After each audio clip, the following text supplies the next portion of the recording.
be talking about date nights. And this is a really fun one, and I know, Jesse, that you I really enjoy date night. like this one, so why don't you start for us? Okay, so why is date night a foundation of healthy marriages? You've probably all already heard about or thought about date nights. You might not have heard of or thought about having a 20-minute discussion, but you probably already have an opinion, whether you're doing a date night or not, on whether it's important or not. And I think that a lot of couples think it's really important to have a regular date night, and a lot of couples think that it is overhyped, kind of a waste of time, and that it's not nearly as important as a lot of marriage gurus think it is. And if you're in that camp, you're wrong. Okay, so tell us why we're wrong if we think date night isn't essential. Also, a lot of people think date night is important, but they think they can't make it work for them because their circumstances, they feel like, are exceptional. That's true. That people run into that an awful lot, where they feel like they're exceptional. Don't ever feel like you're exceptional. All right. Just teasing. No, so date night. Why is date night so important? I'll tell you the real reason that date night is so important, at least in the way I think about it, is because romance is a love that needs to be a part of your relationship. And romance comes primarily through courtship. And dating is the primary tool for courting.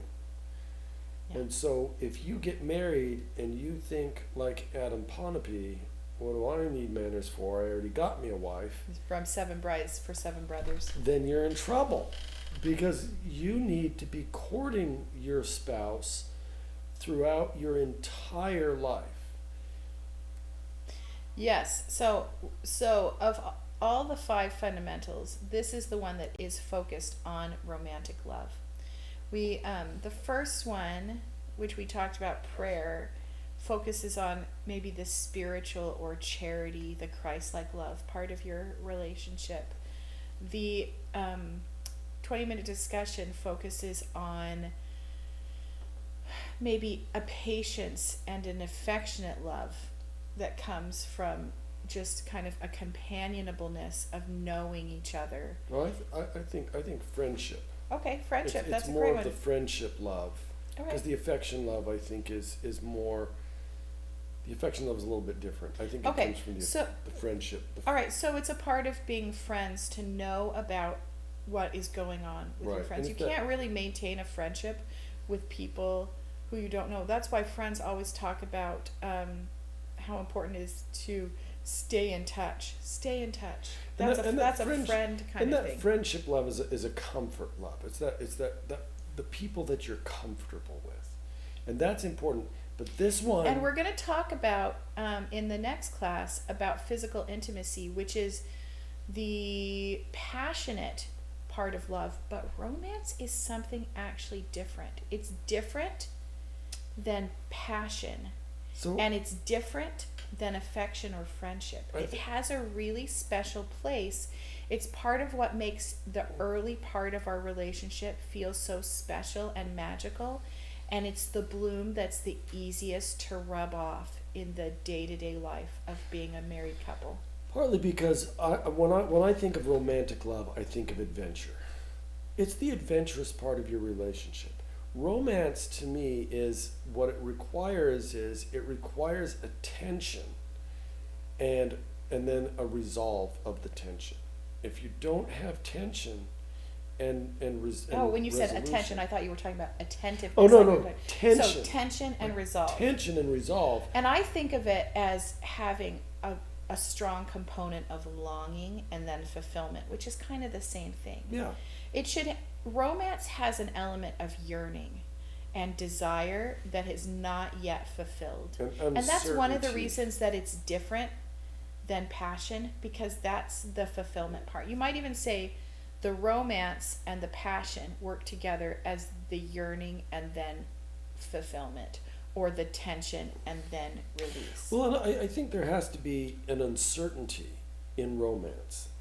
I'm not Unpredictability, unpredictability, mystery. right? And really, the date night is what gives you the opportunity to have that in your relationship. That you have this opportunity to surprise your spouse. So you're going to have really specific rules about date night, I like you love do about other specific things. rules. And most of your specific rules are about making date night romantic. If you're having dates where you're going out together, just the two of you, and you don't feel like anything romantic is happening, you're not actually having dates. Not No. you're not. Well, and you're certainly not developing the romantic relationship that we're talking about. What a lot of couples are doing is they're continuing the friendship, but they're not developing the romance. That they'll go and talk about the comfort things. That's not what date night's about. It's not about being comfortable. It's about being uncertain, unsure. It's about surprise and All right, so give us some excitement. rules for date night. Okay. So, rules for date night are number 1, no errands. And this, I think, is the one that people have the hardest time with. It's because you're out and about, and you think, oh well, while we're out, let's go do this. I don't know how many of my friends will say, oh, for our date last week we went to Walmart, or we did we went and went to the bank, or we Right. That's whatever. so. That's Not not a only date. not only is that not a date, but if you go out to eat and you say we're going out to eat for a date, okay, great, that can be a date. But if after you go out to eat you decide to drop by Walmart to pick up a few things, you've just nullified the date. It's not a date anymore. And it wasn't a date at all because you have created errands instead. So here's what you have to do. And a lot of people don't like this idea, but this is the way it has to work. When you go on a date, you go on your date, you do all your date stuff, you come home, and then, if you have to do some errands, you go do them. But you don't go out on a date and then think, oh, well, while we're out, I will go pick up this, or I'll go do this. That's not a date. And the reason is part of your date experience has to be letting aside the cares of daily life. A date functions for a marriage the way Sabbath functions for your life. The proper observance of a Sabbath is a rest from the daily cares and worries of every day, that you let go of your work and your concerns and your preoccupations with the things of the world, so that you can fully enter into worship and focus on the Lord. And the same thing goes with date night. It's the Sabbath for your relationship. You have to let go of all of the cares and worries and preoccupations that make up your daily life, and enter into that part where you are a couple who is in love with each other. And that leads us into our next rule, which is conversation. Date conversation has some very specific rules, things that you cannot talk about. There are 5 taboo topics that when you're on your date, you cannot talk about these. Number 1 is your household. You can't talk about the house or anything about the house. Number 2 are your kids. You can't talk about your children. And if your children are all grown and out of the house, you still can't talk about your children. That doesn't give you permission to talk about them. You cannot talk about your children when you're on your date. You cannot talk about finances when you're on your date. No financial discussions. You cannot talk about work on your date. And you cannot talk about politics on your date. Those are the I think five. we have been guilty of talking about politics on dates. You know, I think we probably have.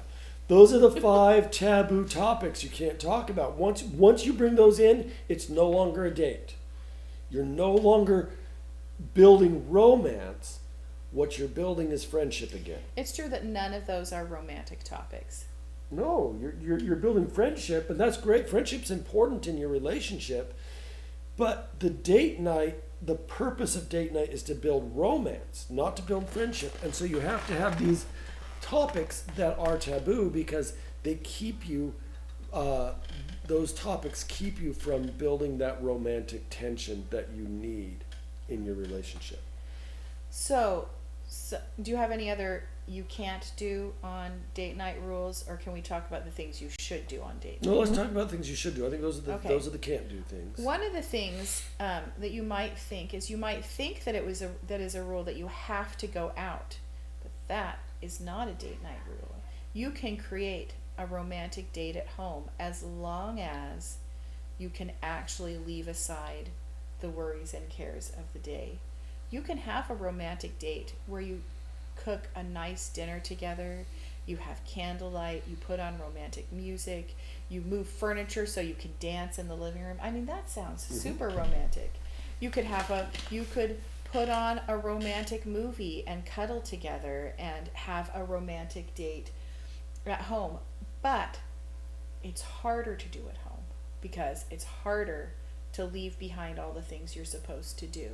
So I'm saying that partially because some people feel like I'd like to do date night, but I can't because I can't get out. That is not an excuse. No, it's not. And those are good suggestions, but I want to talk about the things that you have to do. Okay, so I was talking about the things you can do, but let's talk about things you have to do. We talked about things you can't do. Now I want to talk about a couple of things that you have to do. Okay, number 1 is you have to take turns planning it. You cannot expect one member of the couple to plan every date night. This is a problem women have because women tend to think that it's only romantic to have dates planned for you. And that is kind of a carryover from the early days of courtship when it tends to be that men are inviting women on dates and they're planning and carrying out the dates. And while we are trying to regain or to hold on to that feeling of early courtship, we are also in a marriage relationship, which is an equal relationship. It's a partnership relationship. And it's not fair to give all of the planning burden to one person. And it won't actually keep you feeling the most romantic over time if you don't get to have some of the fun and excitement of thinking of things that will be romantic to do together and working on the plans for them. So the other thing that you have to do is 2 out of 4 dates in a month have to be planned in advance. So each member of the couple should be planning in advance 1 date night. The other 2 date nights can be spur of the moment. For instance, we know it's date night. What do we feel like doing? We'd like to go out to dinner and a movie. Right. Or we know it's date night. We'd like to send our kids off to a babysitter's house and spend the evening at home watching a movie. I'm just bringing up movies. Movies do not have to be part of date night. And play a board game together. So date night.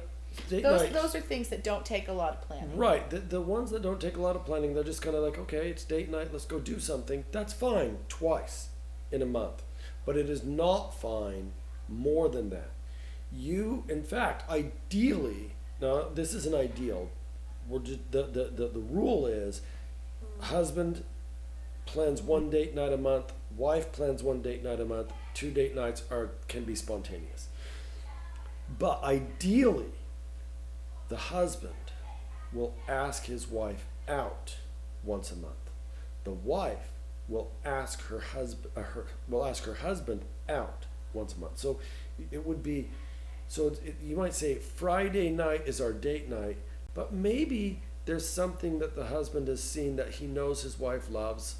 Maybe my wife loves operas.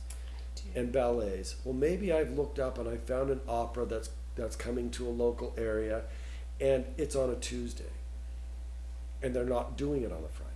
Okay, that's okay. Or or Saturday or a Saturday. I can plan that and ask her out, and say, Jessie, would you like to go on a date on Tuesday? You know, in 2 weeks from now on Tuesday. Right? Are you going to tell me what it is, or is it going to be a surprise? No, sometimes I like it to be a surprise, and sometimes I want it to be, and you have to decide. Because sometimes the anticipation of waiting for something that you know that you're excited about is also exciting. And that's why I say surprise. A part of the romance is the surprise of it too. Now the surprise could be that I'm just going to tell you I bought tickets to a ballet that you really wanted to watch. That could be, or I could say, you'll find out. I'm really excited, and I'm excited about what we're going to do. If you're going to surprise me, you need to make sure you tell me how I should dress for the activity. Yes. If ever you're surprising somebody with a date night, you should make sure that they know what the appropriate dress would be for that in date plenty night. of time.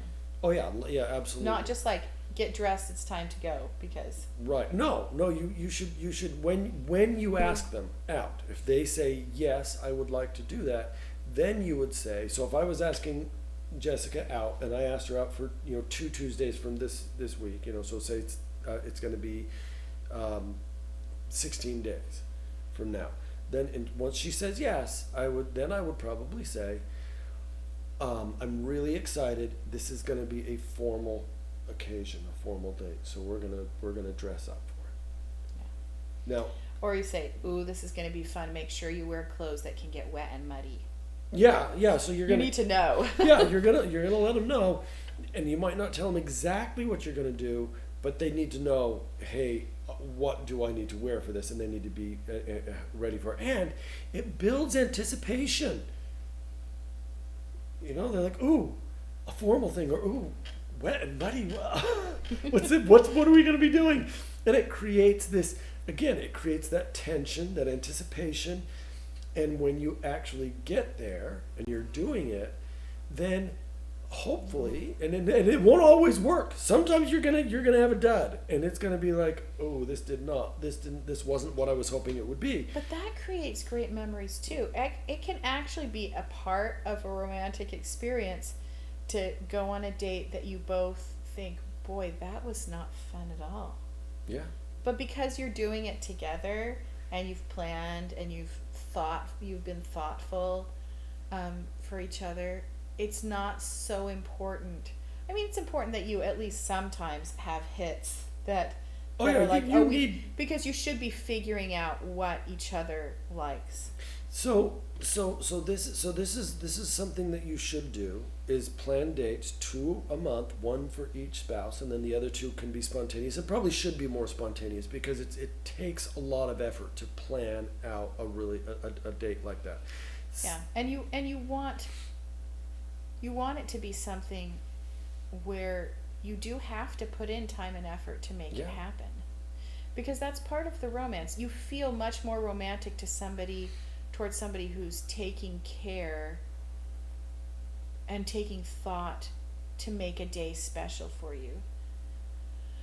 How about expense? A lot of people feel held back from date. We'll get there. We're not ready yet. Okay. I got one more rule that they have to follow. One more, and then we can go to kind of how do you deal with issues that come up. Okay, so the last rule, this is essential too, and it has to happen.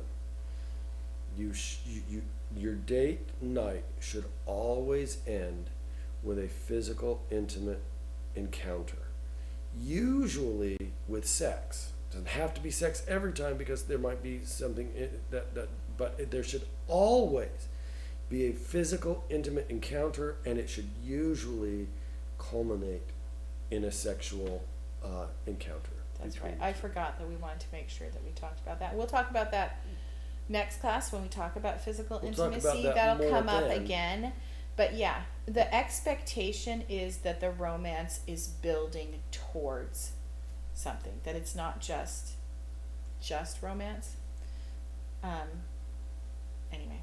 So those are the rules that of you can't do these things, you have to do these things, and then there are things that you can do but you don't have to do, like a home date or an out or going out. You can do either one. Those are So let's options. talk about some of the things that keep people from having regular date nights. Finances, that's a big one. Mhm. People feel like I can't afford to go out on a date every week. So what do you think? Yes, you can. That's what I think. Of course you can. If your date, it's interesting. In the past, a common date for people to have would have been to get a cheap ice cream and go hang out in the park. Yeah. That would have been really common. You don't see people doing that kind of date as much anymore, but it's a perfectly legitimate date. Well, if you think of in the past, really traditionally, almost every town has a lover's lane or some Mhm. kind of a lookout point. That's the place that people go to be romantic. You Right. go take a nice romantic walk down by the Sally Gardens, where the place. So, a romantic walk. Meet me on the footbridge. Yes. So there are definitely free dates that are romantic. And if you want to say, like I was saying, you can watch a movie at home. You could play board games. You can go out and do something free. You could go play a sport in your local park. You can. There's lots of different types of free dates. There's also inexpensive dates, like you said. Mhm. Get an ice cream cone. That's an inexpensive date. Also, But I yeah. just want to say something about that. Oftentimes, people, when they tell me they can't afford to go on a date, and I think, okay, I can understand that. And then I see them purchasing things or doing things with their money that is not essential. And I think, wait a minute. If you didn't do that, you could have afforded to go on a date. And I think that's actually important. where I was going to go Where next. is your focus? That's exactly what I was going to say next. Is that there are times when there is zero Money. room in your budget for anything that is not essential. But most of the time, for most people, you have some part of your budget that goes toward entertainment in some form or another. And you can prioritize date money from that. And date night money should be an entertainment priority. It should, and if it should be, you should not feel guilty if you think, I can't take my children to this activity that they'd like to do because we have to have money for our date night. That is okay. And the other so that's one of the big reasons that people say we can't have a date night. The other big reason is they say we're too busy. And I don't care who you are. That is not an excuse. That is never an excuse to not go on a date with your spouse. That you're too busy. So when somebody tells me I'm too busy to go on a date with my spouse, what they're telling me is everybody else and everything else is more important to me than my relationship with my spouse. And that is not acceptable. And specifically than my romance with my spouse. Right. Not acceptable. That is not acceptable. Your spouse is the focus of your life. They and the Lord are the ones that are the most important to you. And if anybody else is pushing them out, that's a problem. You might have to work hard to schedule around it, especially if you have a large family and as your children get older, maybe you have teenagers or children that have lots of evening activities and extracurriculars and things with friends. It might feel harder and harder to schedule that time together. You might need to be creative. We call it date night, but it might be a date morning. It might be every Saturday morning. It might be lunch dates. But it might be. But don't let your kids' activities push your spouse out of your focus. That I see this happen so often in today's world, where we overschedule our children, and then all of our time is dedicated to making sure they get to all these activities. They don't need all those activities. Okay, I agree with that. I'm just saying that it's okay to be creative with your schedule to find times for it. So both parts of not being too busy are true. One is to cut out things that are getting in the way of your being able to have a date night, and two is to be flexible in the way that you think about scheduling time together. And you'll probably find that there's more times open when you really look at it than you thought there were. Another thing that gets in the way for people a lot is childcare. This was a thing for us when we had little children, and I've thought about this a lot. We tried several different options. We didn't live near family, and we were in the military, and so moved to places where we didn't know people and didn't have a support system built in. We tried doing a group where we shared A date night co-op. Yeah, basically with other families, and we rotated who watched the children, and there were 4 families, so you could get 3 weekends a month that you went out and 1 that you watched all the children. Mm-hmm. We worked on hiring young babysitters, but really a lot of the options we didn't feel very good about.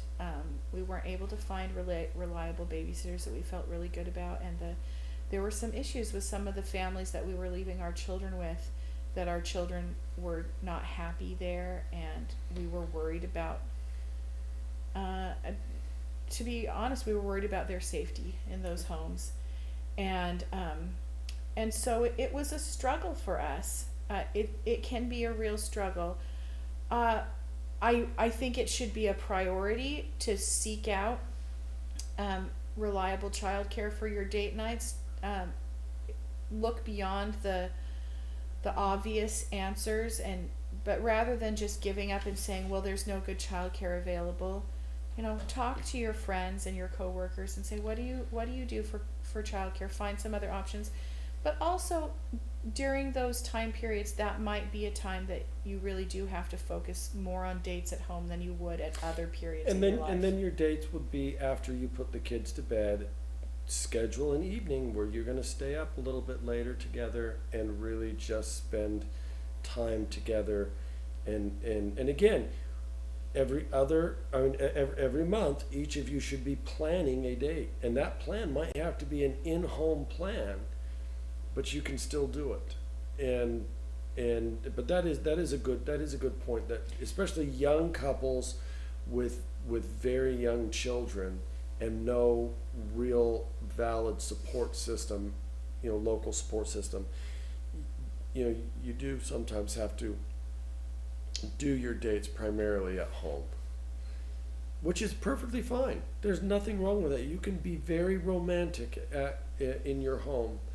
And we don't have time to get into that today, because we'll probably do another class on. I feel like we should do a whole class just dating. on dates. Yeah, I was gonna say we'll fun. probably do a whole class on dates that we can give solutions and ideas and whatnot. So I don't want to get too much into that today. Good, because it's time for a homework assignment. So for the homework assignment, I think the obvious thing is go on a date. Go on a date. No, the actual assignment is for each of you to plan a date. That's going to happen sometime in the coming month. And ask your spouse out. Yeah. That's the actual assignment. I want each of you to plan a date and ask your spouse out. And you might find that your spouse is asking you out for the same week that you were planning something, and you might have to coordinate that. But you should, and eventually you might get to a place where you know, okay, this is my week, and that's okay. So my week is the 4th week of the month, and that's the week I'm gonna plan a date.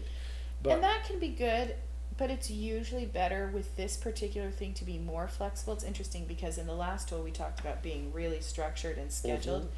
but with this one, it's actually better to be more flexible so that you can be looking for opportunities in your area and watching for what's coming up that's super exciting and romantic that your spouse would love to do. Maybe there's a concert, maybe there's a exhibit at a local museum, maybe there's, a craft fair, whatever it is that your spouse, that you're like, oh, my spouse would love to do that. And that means you have to be thinking about them and what they like all the time. Isn't it wonderful that each of these tools is about helping you focus on your spouse? That's the point. Is if you're doing the 5 fundamentals that we're talking about, you will be focused on your spouse. Oh, and I know we're doing homework now, and so we're kind of past this, but when you're going back to talking about finances, because I think we moved on from that, if your finances allow it, you should do an extravagant date, whatever is extravagant for your finances, once a quarter, or at least a couple times a year. You should do something that's like this. Our normal date budget wouldn't cover this, but this is a really special thing that we're gonna do. Yeah. Okay. All right, go have fun planning dates.